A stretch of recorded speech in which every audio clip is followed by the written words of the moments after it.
All right. Good evening, everyone, and welcome to this evening's event for South Florida IIBA.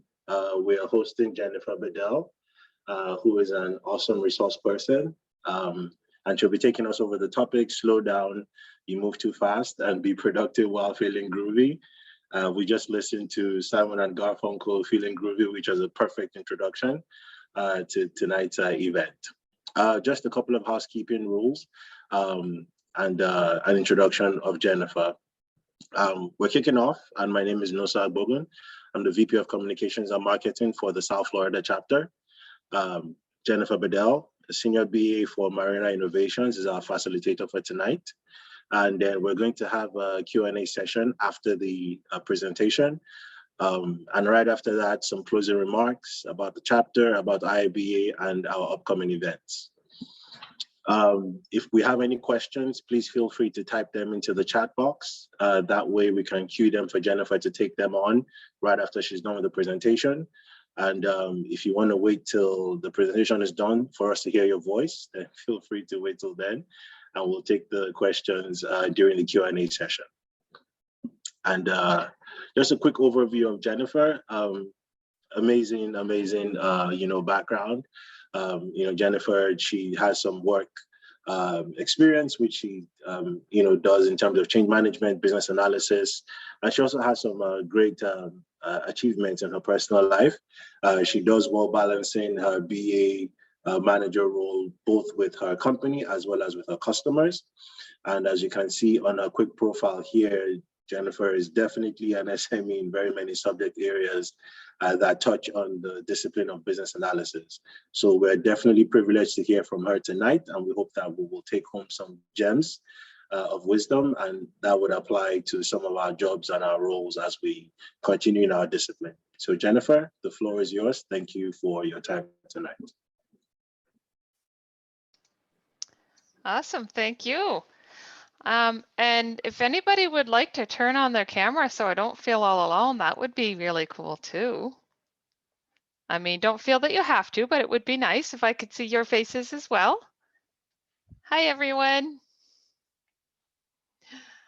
All right, I'm just going to share my screen and we'll get started.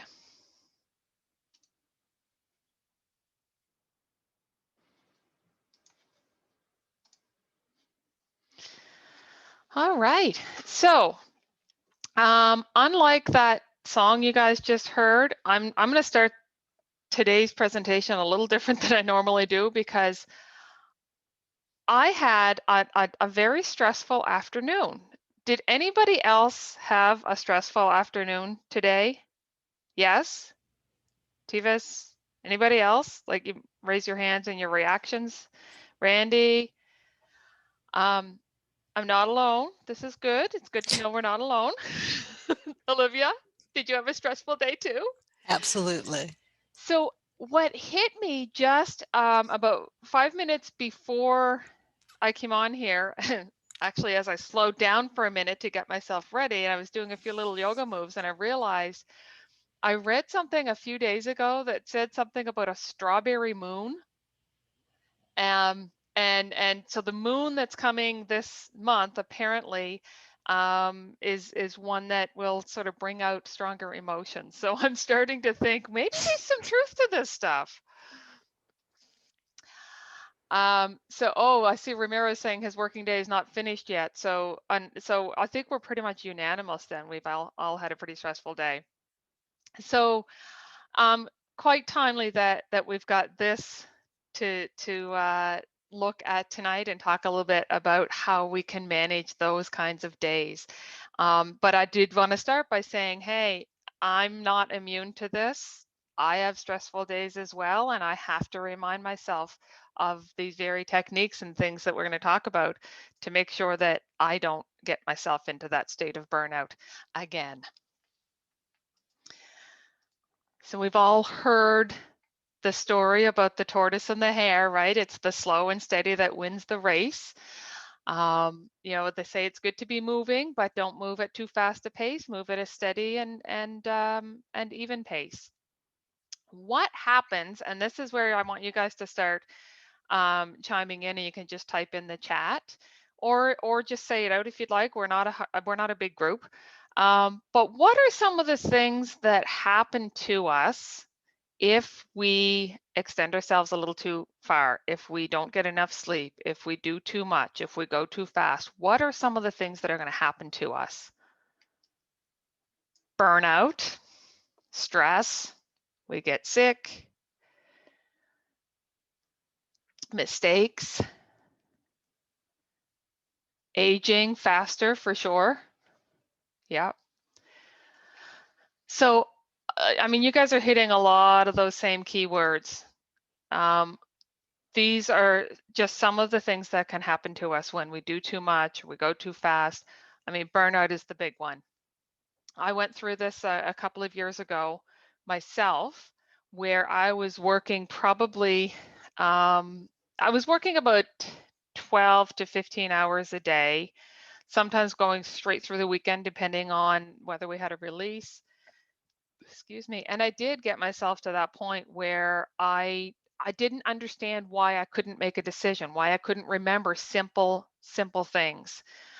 There was one day that I went to McDonald's with my daughter, and we went inside and we went to the little kiosk where you order your food, and she's punching in and we're ordering and we go through, and I start to walk away and she says, Mom, you have to pay. Oh yeah, right. Gave her the credit card. And then I walked about 3 feet to the spot where you wait for them to cook your food, and I leaned against the little stool, and I looked at my daughter and I said, did I order food? And she said, yes. And I, oh, okay. What did I order? And I mean, we're talking, this wasn't even 10 seconds from the time I handed her the credit card, and I couldn't even remember if I ordered food, let alone what I ordered. So this is definitely a real thing. And what I've learned is that our response to stress is not always just those mental things. It's actually physical. So even though we think of them as mental things, there's actually a physical response in our body that causes those things to happen. It's not our state of mind that makes us sick. It's sometimes it's the body itself that can actually affect our state of mind. So today we're going to talk about our physical response to stress. We're going to talk about some techniques to manage stress, and we'll look at approaches to work-life calibration.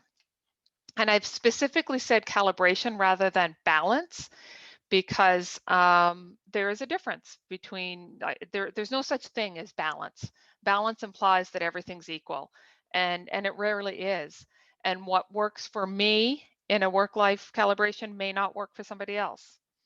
So we've got to figure out what that is for ourselves. Now, let's go back to, let's say, a year ago. And look at, I mean, today I had a day, I had a couple of hours this afternoon, if that were stressful. But let's go back like a year ago. Anything stressful happened to anybody maybe just a little over a year ago? So first, I told you about my burnout. Well, as a result of that, I went and got myself a new job, which was great. I started the new job March 17th. That was the same day that Nova Scotia, where I live, went into our first lockdown. And because I've started a new job and I've got my entire family under one roof and we are not allowed to go anywhere or do anything, what's the best thing to do in that situation? Let's get a puppy. So puppies, I've come to find out, are actually very stressful. Puppies are a lot of work. And I learned the hard way. So I had this kind of triple whammy happening to me. It was tough enough starting a new job and going from 9 years in the same place where you've become the go-to person to a whole new industry where I knew nothing. Then we add on COVID, then we add on the puppy, which I also knew nothing about dogs. So lots of learning, lots of stuff going on here. So you might say I had a little bit of a stress response. So yes, I had some of those physical responses to stress. Let's review again some of those physical responses.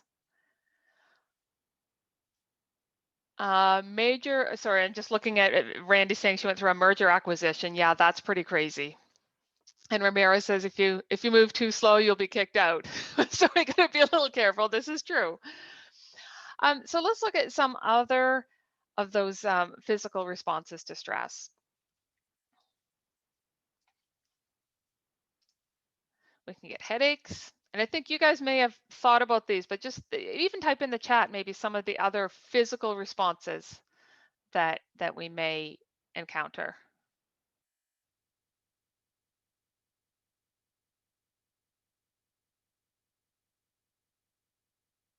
Sleep issues, that's definitely a physical one.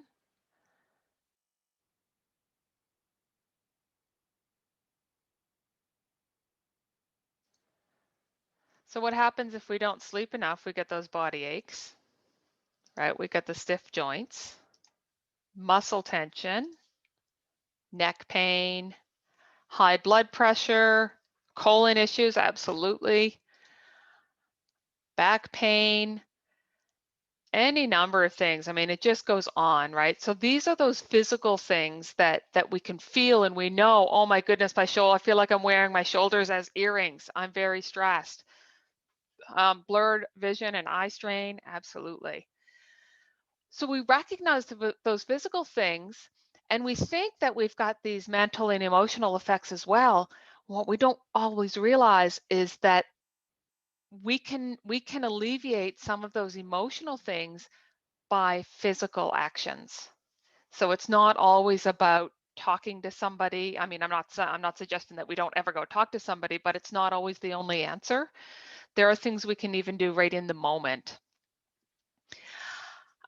So when I was first investigating this, which was right about when I was going through this burnout, I spoke to a friend who works in this field. So she is a counselor and she works with people to help combat burnout.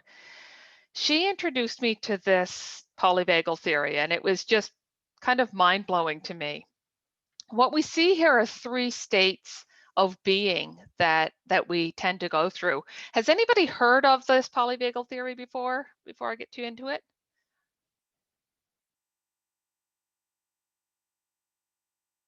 Never heard of it? Okay. So at least one person is where I was when I first heard about it. So what it is it's based on the vagus nerve, which runs from your brain through your face, down your thorax and into your abdomen.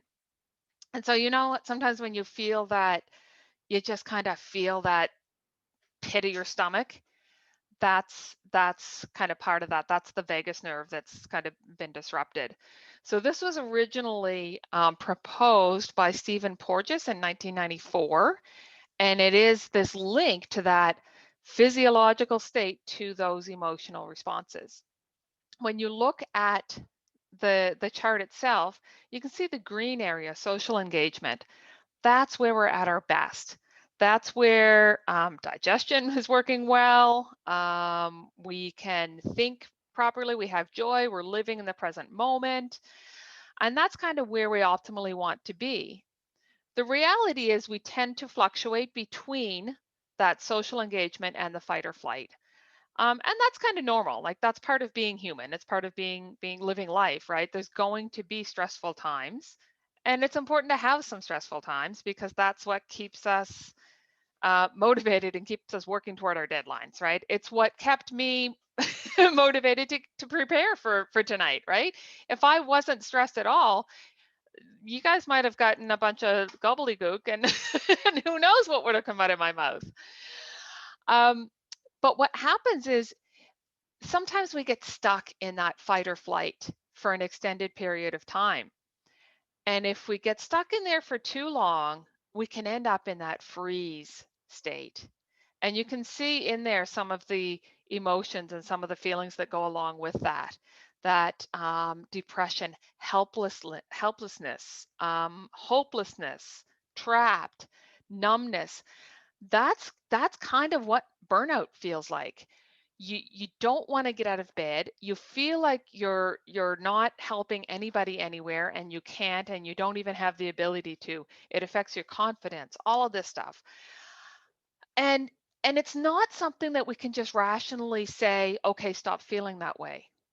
Because let's face it, I think we've all probably tried that.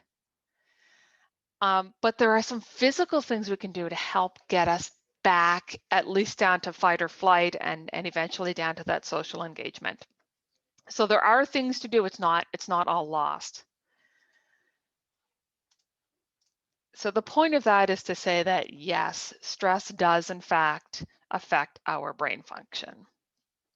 So all of this talk about burnout and and everything, let's talk about how to fix it. All right. I'm just looking at Felix's comment because it's interesting, because it is something that I've read as well. It's not the number of hours you work or the kind of work you do. It's about how it affects you. So some people do enjoy being a stock exchange dealer. Others are stressed by driving a taxi. Some people can work 12 to 15 hours a day, no problem. Others have trouble working 7 or 8. And it's not that there's anything right or wrong with either of those people. They're just different makeups, different people. If I had a surgeon, I would probably prefer somebody who's okay standing on their feet for 14 to 16 hours. You know, not someone who's going to get bored 2 hours into a heart transplant. So, so let's look then at some of the techniques. So the first one, we are going to kind of go back a little bit on what I was saying on the physical thing, because the first one's a little bit of a mental state. Sometimes it's just a matter of reframing for yourself. Let's say you're in the middle of the workday, you're in the middle of a meeting, somebody has said something that is like completely opposite of where you were going. You've got to go and change the entire business need, maybe is now changed because of this one thing this one person said. So just step back and reframe it. Think of it, like your mom always said, from their perspective, right? What were they really thinking? What did they really mean by it? Let's go back for a minute here and just reframe it. When the dog was barking earlier, I was getting a little frustrated. Why will he not stop barking? But from his perspective, well, there's somebody walking by our house and they might come in and murder us. I mean, he doesn't know. Or from his perspective, barking was perfectly logical. So when you see it from that other perspective, we do reframe it. That alone can sometimes bring that stress level down a lot. If that doesn't work, another cool technique, and this is one I'm going to ask you guys to do along with me right now. It's the 5-4-3-2-1. Again, the same person who introduced the polyvagal theory to me also introduced me to this. When you're in that mode, you're in that, oh my goodness, I can't even think, I don't know what to do, I'm going to scream. Take a minute and, people always say, take a deep breath. Does that work? Like, if you're already stressed and angry, can you stop and take a deep breath? Because I can't always do that. My deep breath ends up being, right? So this is something that you can do though. So I want you guys to actually do it because you'd be surprised. First thing we're going to do is look for 5 things. Look around the room where you are. Look for 5 things and really look at them and say what they are in your mind. So you're really focusing on looking at this thing. So just in silence, go and look at 5 things.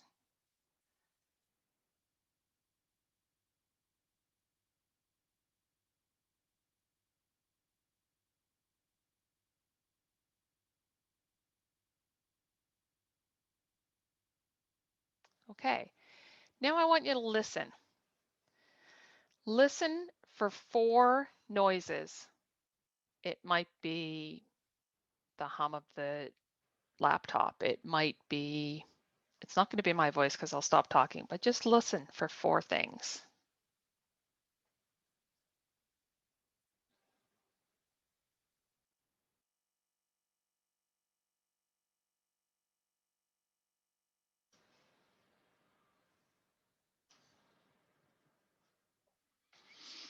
All right, now I want you to go with 3 things that you can feel or touch. 3 physical things, maybe the feel of your shirt on your arm, the feel of your hair on your neck. Notice 3 things you can feel.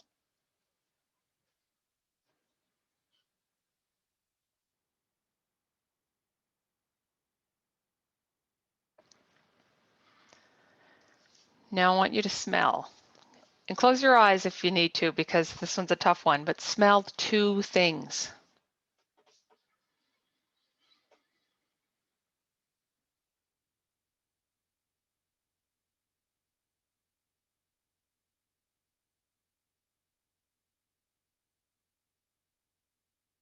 And you know, the interesting thing with the smell is it also is forcing you to take a nice breath. Now, one thing that you can taste. Now, you might not have anything in your mouth, but if you focus on it, you'll taste something. It might be the last thing you ate. It might be coffee.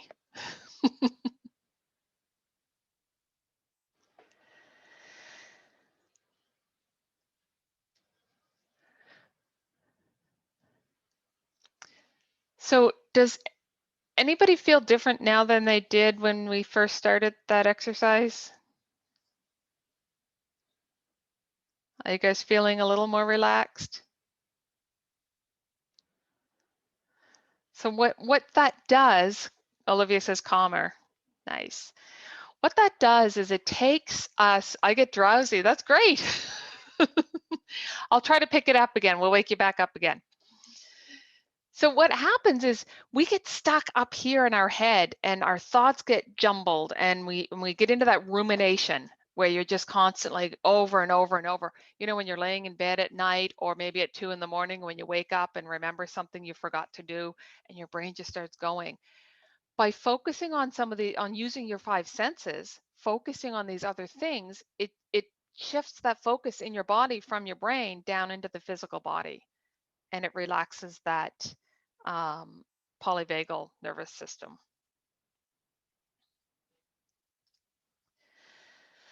So next thing we can do, now we're getting to the breath. So I know, yes, it's hard sometimes to take that deep breath, but there are tons of breathing techniques out there. If you've practiced yoga at all, you probably know a few of them. Pranayama is what they call it. It's the breath practice. So the deep breathing is something that absolutely will stimulate the right nervous system to kind of calm us down a little bit. There's also what's called the breath of joy, which might be really difficult to demonstrate over this medium, but if you want to Google it, it's basically you're taking 3 short breaths, like 3 inhales, and then an an exhale. 1, 2, 3, and an exhale. And you're going to repeat that a few times and you speed up each time you do it. And by the end of it, you've got this extra energy. Some people say they do that instead of a cup of coffee. I still like my coffee. Another one though, again, when you're in that moment and you're just feeling like, okay, I just can't, I need to walk away, is the box breathing. So you breathe in for 4, in for a count of 4, hold it for a count of 4, breathe out for a count of 4, hold for a count of 4. In for 4, hold for 4, out for 4, hold for 4. And just repeat that a few times and you will start to relax yourself that way as well. I see Tavis is saying I use deep breathing exercises for high blood pressure. So that's awesome. That's awesome. So it can do more than just our mental state, right? 6 and 7 seconds for box breathing. Awesome. I have done some Yeah, other that's cool. breathing. Sorry? Oh. I've done some other ones where you hold, you just do 1 second, then 2 seconds, and go all the way up to 10, and then back again. There's lots of different techniques, but the whole idea is to get that breath moving, because that is then going to stimulate the oh my goodness, I can't believe I can't think of the right word, but the there's two nervous systems in our body, and one of them is kind of puts you into that fight or flight, and the other will actually slow you down, and that's what you want to hit, is that one. How come drinking coffee is relaxing? It makes you hyperactive. I don't actually find it necessarily relaxing. I find it helps me focus. That's what drinking coffee does for me. So I don't know if anybody else finds it relaxing. I mean, but it is, like, the taste of it and the warmth of it is kind of like comfort food, right? Another thing that we can do is to just simply stretch. I have found there are mornings that I will get up. My plan is to get up and do about 10 to 15 minutes of yoga every morning. In reality, it happens probably 3 or 4 days a week. If some weeks it's less, some more. But the days that I do, the stretching alone, I can feel that release of stress that I didn't even know was in my body. I can actually feel that release. So you're in the middle of the day, you're on a conference call. If you're not on video, stand up and stretch. Do a little twist, even just sitting in your chair, like sitting in your chair, and just do a quick little stretch, a nice little twist, and hold it. Breathe a little bit. Don't overdo it. You don't want to have to call the chiropractor. But do some stretching, and that will actually, the same thing will help to release some of that stress. There's a psychologist out of Harvard named Amy Cuddy, who she's the one who talks about the Superman pose. She's known for some of these power poses that help increase confidence. Look her up, see some of the things that she's got in there. But the twists and the opening, stretching across the chest, these are all things that will increase our confidence and help to reduce our stress levels. I see Randy saying she does find coffee comforting. It helps her focus. Tea, journaling can be relaxing. Taking a walk or some exercise midday. Yoga, absolutely. Absolutely. Another technique, and again, these are all those in the middle of the day, you need a quick something, right? Smiling is another thing. Smiling releases endorphins, right? So a quick little smile, as much as you may not want to, sometimes you start and the smile comes first and the feeling comes afterward. So even just a simple smile, not the gritting your teeth kind of smile, they don't quite work as well, but a nice big smile. So the techniques we talked about were reframing it. We talked about 5, 4, 3, 2, 1. Talked about some different types of breathing, stretching, and smiling. So those are all things that you can do at any time throughout the day, anytime in between meetings. One of the things I talk about in one of my other sessions is starting meetings 10 or 15 minutes after the hour. So you give yourself and the people coming into your meeting a little bit of a break, because most meetings run the full hour. Give them and yourself that 10 minutes to breathe a little, stretch a little, and refocus. So when we talk about work-life calibration, that's where some of these other things come in. We talk about doing exercise. Maybe you go out in the middle of the day, go out at lunchtime. Maybe you do your exercise in the morning, maybe it's at night. Maybe your exercise is just the stretching. Doing something will help to counterbalance the day that you've had, especially if you've had a stressful day in particular. Walking around the block with the dog tonight is what I ended up doing. It got me out, it got him to calm down a little bit, and it helped, and it reset my mind a little bit. Learning something new. Again, depending on where you are and where you work, it may not be something that you're doing every day, all day long, but doing something to learn something new, like attending this kind of a session. I found that I was actually at my happiest and least stressful when I was spending every weekend studying for my CBAP. And I didn't understand why. I was looking forward to getting up in the morning with that cup of coffee, my latte, and opening the BA book and studying.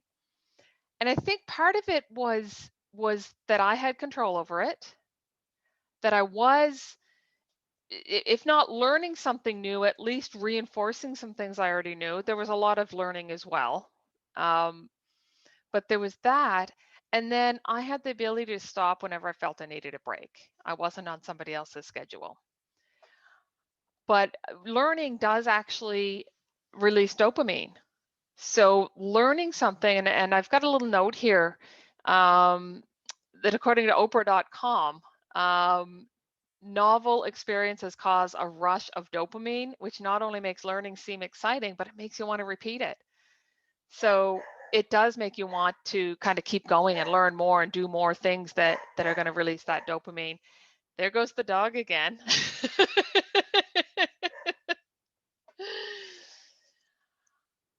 Nature. So getting out for a walk, as Randy said, getting out for a walk midday, just getting out in nature at all. I've realized, and it took me a really, really long time to accept this and really, really embrace it. But when we think about something that takes batteries, my Dyson can only work for so long before the battery just dies. Well, we as people, our batteries die as well. So how we recharge is being out in nature.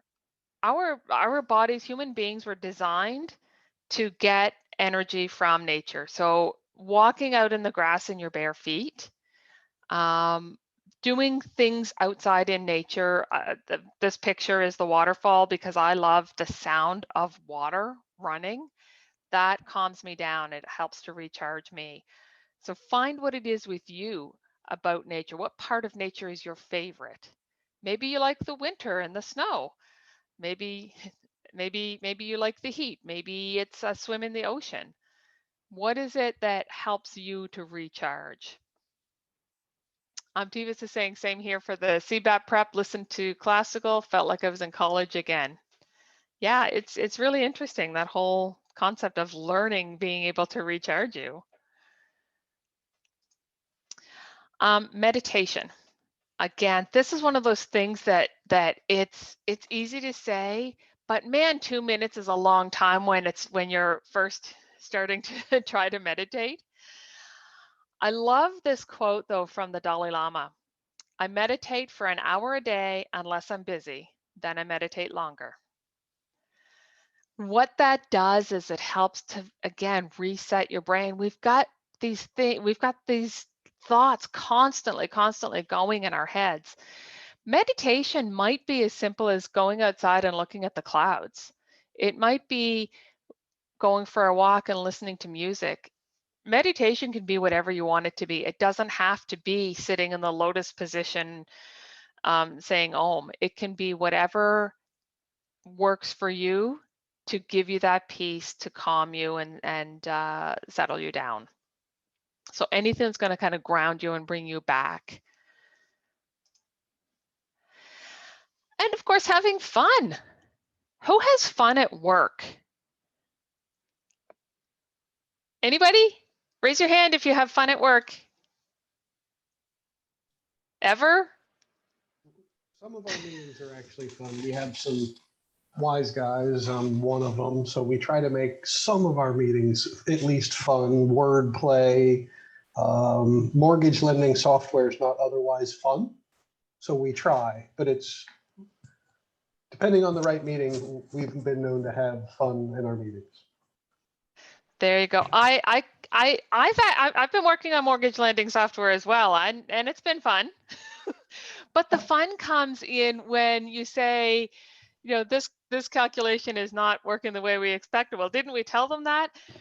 whatever, you can laugh at some of these things. Like, okay, well, let's try that again. What do you mean they don't have decimals here? Doesn't every dollar value need decimals? Like, sometimes just poking fun at yourself even, right? There's ways we can have fun. 29.5 cents. You can't have half cents. We run into rounding problems, and I'm the one who points it out because you can't have 25.5 cents. And other people forget to point those out. I point out the silliness or their stupidity and sometimes in what we do. And, we've had half an hour meetings about a radio button versus a drop down versus, whatever. And, and I'm one to say, look, I'll point out those things. So there's times I try to make it fun, but I think I do it for myself. Otherwise I'd be crying. Well, and that's the thing, right? Sometimes we got to make our own fun. And that you can rely on the other people to make the fun for you, or you can create the fun yourself and look for it, find it. What do we see? Joke at the end of the day. Happy hour twice a week. Wow, that's nice. That's nice. Joke at the end of every stand-up. Cartoons and memes. Yeah.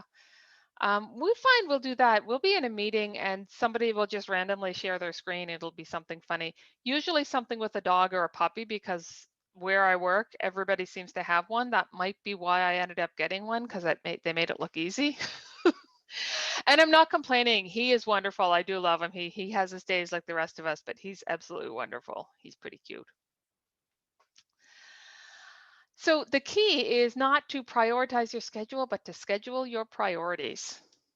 So work, and no play is not good, unless work is what motivates you and you love it and have fun. But what I have come to learn is that when I was in the middle of burnout, I thought that working was fun, and I thought that that was the only thing that was enjoyable.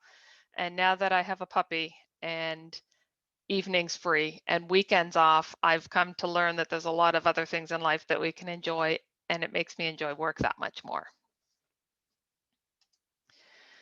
So for our calibration, our work-life calibration, exercise, we talked about exercise, learning new things, getting out in nature, meditating in whatever way works for you, and just simply having fun. So we talked about those physical responses to stress. We talked about the polyvagal theory. We talked about some techniques to manage stress, and we talked about some of those approaches to work-life calibration. Fiserv is hiring mortgage geeks. A lot of people from ADP have gone to Fiserv. All right, we'll talk afterward. A lot of people from Citrix went to ADP and Ultimate down in South Florida. Yes, and Ultimate has a new name now, I think. Oh yeah. It's like letters. Kronos IHG Ultimate, or Kronos Ultimate, Ultimate Kronos, something like that. yeah, UHF. Yeah, I think that's it. UHF. I don't know. Full disclosure, UKG. Thank you, Nosa. There it is. I technically moved out of South Florida. I live in Ocala now. I don't know if I'm going to get kicked out of the club, but I still have a 954 cell phone. I think that you're allowed to stay in whatever club you want to be in with the new is it calibration? Is that what they call it? Harmonization. The harmonization. Yes. So that's all I had as far as a planned presentation. So I'll turn it over to you guys, and thank you for participating as we went through. But if you guys want to open your mics and chat a bit more, I'm going to move the video of you guys down to my other screen, so I'm looking at you and you don't see my chin anymore. But does anybody have any other comments or questions that maybe I didn't get to in the chat? You can choose your membership location. It's defaulted based on your address, but you can pick your own chapter. Thank you for clarifying that, Nosa.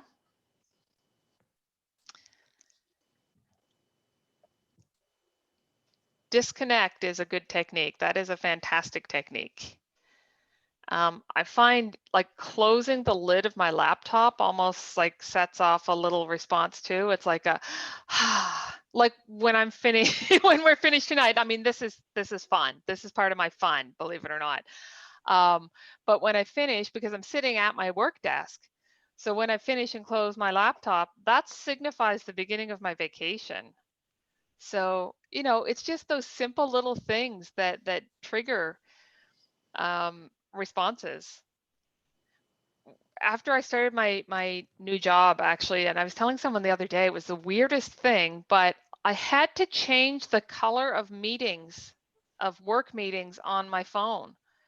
Work meetings were always in blue and personal were always in green, but I couldn't, every time I saw the color blue on my phone, I was panicking because I had gone from that burnout situation. So I actually changed the color of my work meetings for about 6 months because I just couldn't, it was just this irrational response. Well, my irrational response now is closing my laptop or powering off because I keep Windows open. I worked for Citrix for a while and I didn't reboot my desktop for weeks on end. So I can Right. leave everything open. To me, when I get a forced reboot from Fiserv, I panic because I have 13 things open that I'm tracking and I know where they are.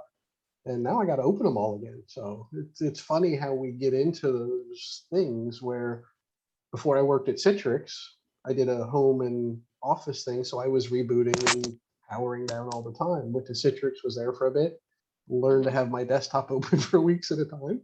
Thought Yep. the world was great. I'm like, reboot, just refresh your desktop. You're good. But we get into little patterns like that. So Yep. It's true. I see Randy's saying shutting off my device has helped me a huge deal. It's also a way of setting boundaries. That's awesome. That was another thing I did also when I started my new job.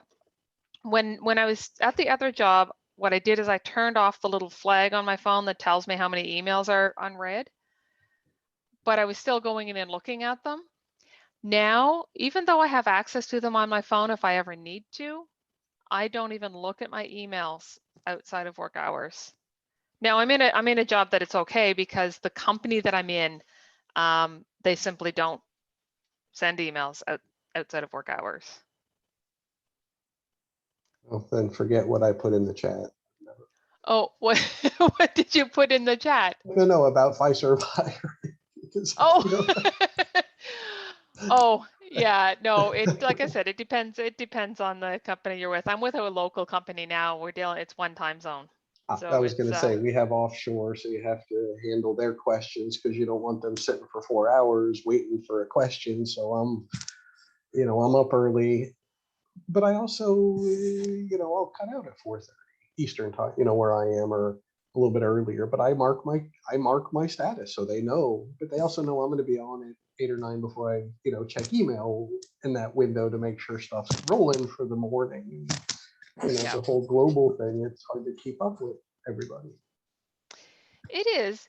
Now it's and the global thing is not, I mean, it's easy to say you're always on with global, but I loved working global. I know, I agree.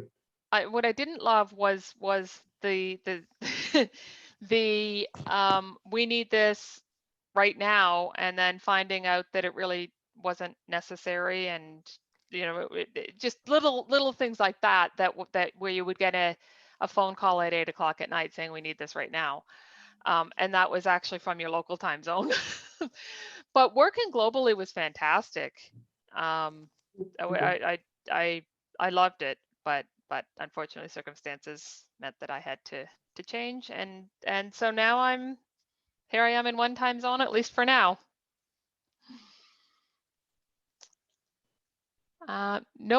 Oh, okay, well, if this is recorded, does that mean I shouldn't say that out loud, Nosa?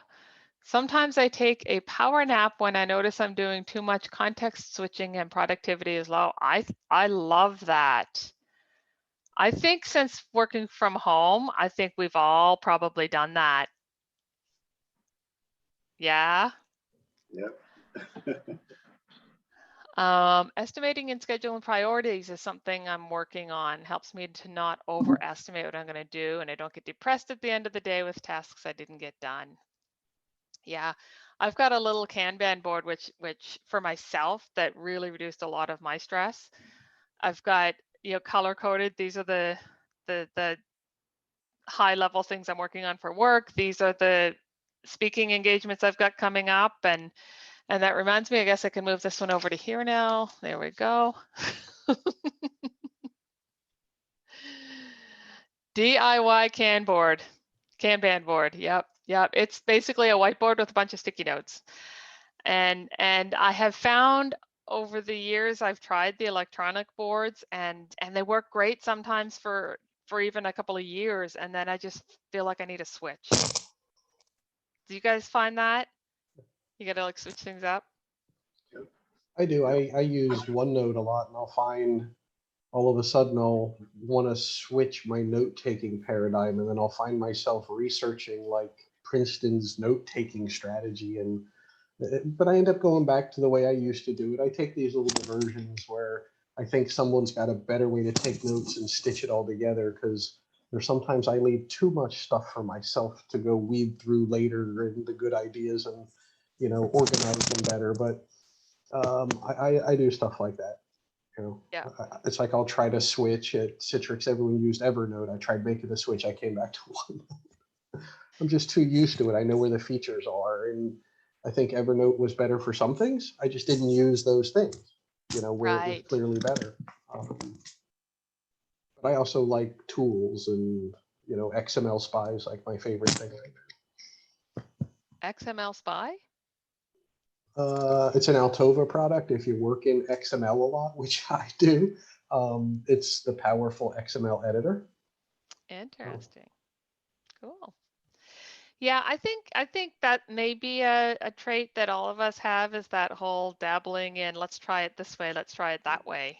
Like, is that just the two of us, or is anybody else that same way? Like, you always want to try different ways of doing things.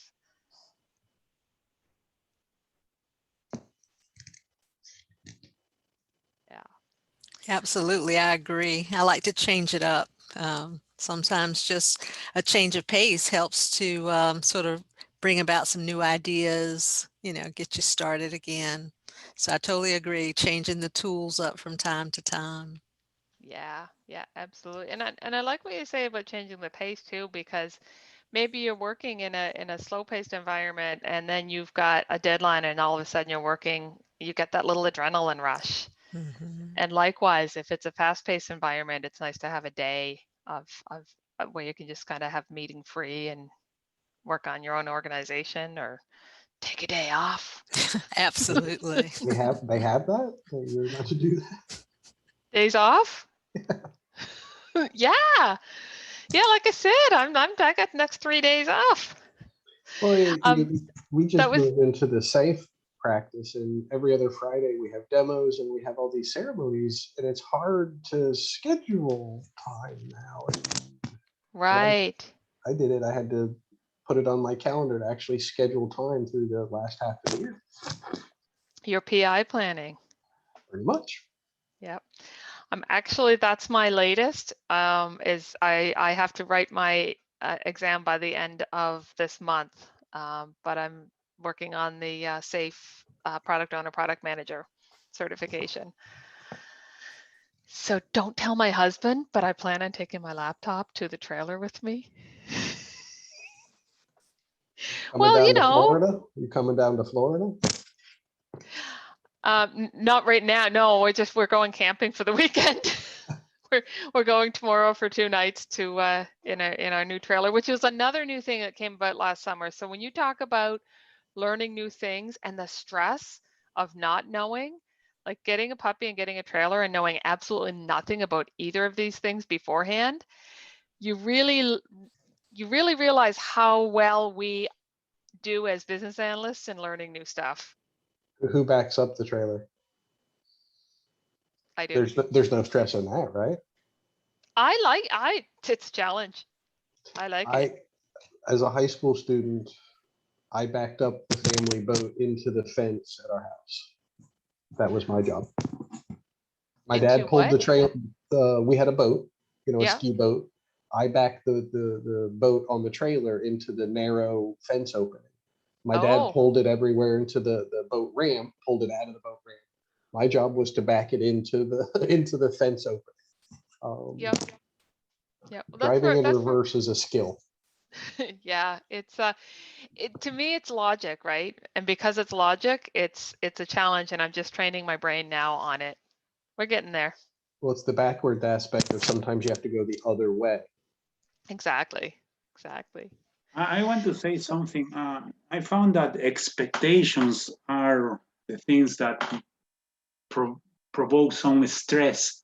If you have the expectation of passing that exam next week and you didn't study, well, you are stressed. But if you say, well, it will be during this year, that's different. So when your boss tells you, okay, we have to complete this by Monday and we are Thursday, I think it's a matter of saying, well, that is impossible. And that's it. Because sometimes they pass the stress on to us. You're absolutely right. I mean, we're coming into my PI planning tomorrow, and I had all my stories groomed, and all of a sudden I just got handed a new work effort. And hey, great, they're going to take my well-groomed stories from me, so they get to eat up. I get to give 30 points away. But if I get to give 30 points away of well-groomed stories, and I'm inheriting 45 of not well-groomed stories, so they're stressing that. You're right, because I'm still expected to perform. And of course, my boss is telling me you got to come into the PI planning well-groomed. It's like, well, then don't hand me stuff at the 11th hour, and I will. But it'll be okay at the end of the day. But you're right, that expectation is what's hurting me, because I know I'm still expected to perform at that high level, and I'm going to have to carry the stress of the extra work of getting them into shape in quick order. So you're right, expectations do end up causing that stress for me. You're right. And you know what? We put expectations on ourselves as well. And so I think to Felix's point, they're all manageable if we choose to. If somebody else is putting the expectation on us, I mean, maybe not always, right? It's you may not be able to remove that expectation, but you can certainly identify the risk and say, needing to do this much in that amount of time is maybe it's risky. But when we put those expectations on ourselves, that's when we have to kind of use our own techniques and look at just really reframe. That's that whole reframing, right? Instead of saying I have to do X by, well, okay, I'm gonna be open here about tonight. I was stressed because we're going away tomorrow. My daughter either is or isn't coming to visit, because in 1 hour she was coming to visit, and the next hour the premier of our province said, no, you can't enter the province. She lives right on the border, so it was iffy whether or not she was going to be allowed to come here. Well, I wanted the house cleaned before she came, but I'm going camping. So that meant I had to do all the house cleaning tonight and pack and get ready for camping, and I had to get the dog out for a walk. And oh, I forgot I had a tech session walkthrough for the Serendipity conference that's coming up in July, and all of this stuff. But somewhere in there, I had it in my head that I had to have the house cleaned, and I had to have everything packed, and I had to. And so just by going outside and going, okay, how much do you really have to do, right? Took the breath, slowed it down, and just reframed it, and then changed my own expectations of myself. My daughter helped too when she said, you don't have to clean the house for me. MVP, thank you, Tevis. Yep, absolutely.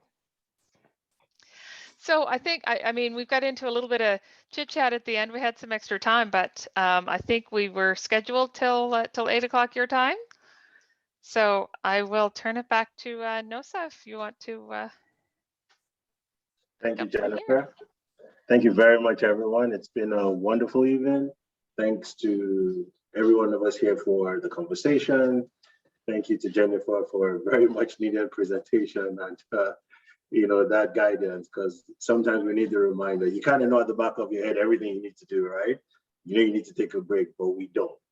But we've gotten that reminder today, and hopefully we'll try one day this week, get our Zen moment in, step away from the computer, go one night without checking the emails, and maybe go camping like Jennifer.